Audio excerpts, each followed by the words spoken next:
I'm going to show you how to turn generic AI meeting summaries into industry-specific intelligence without always having to rewrite your prompts. What you always have in your foundation is you have a role, your meeting outcome analyst, and you have your output sections: decision made, top priorities, issues and blockers, action items, and meeting topics discussed.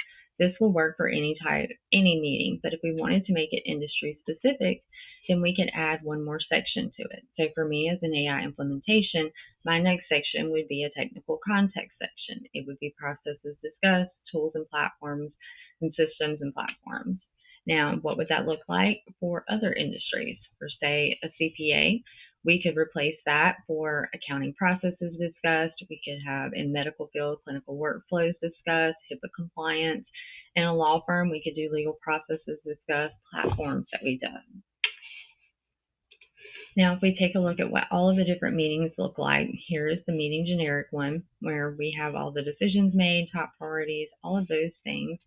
And then you'll see how mine is done, where at the bottom of that I have the technical context section with processes discussed, tools and systems, and platforms. And so now if we take this right here and we are going to copy this, and we're going to go to our chat GPT, and you can go to Claude, create you a folder, name it your client, and then we're going to copy this in, and then we're also going to go and we're going to get the transcript.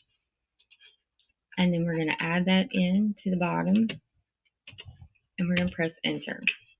Now, this is a test transcript, so you won't be able to see like a full output of it, but you will see the structure of the analysis where it tells us the decisions made, the top priorities, and it'll continue down the issues blocker. And then you can also add in where you can send this as an email, but that would be a later one.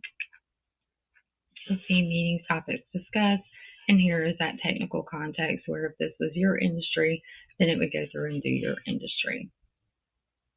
And what makes this part so valuable is that you can go back because you made a folder and this is your specific client. You can go back and you can ask it at any point in time. Say this was, a week or two later. You can go back and ask it, what platforms did we discuss? And it'll pull up any of the platforms that were discussed. So that way, instead of searching through all the different transcripts that you have one place where you can go and ask it questions. So to recap, what did we change to customize the last section? We changed the section name, the processes that we were going to go through, and the tools and the platforms. And we could do that for any of these. Good luck on changing your prompt to customize to your industry.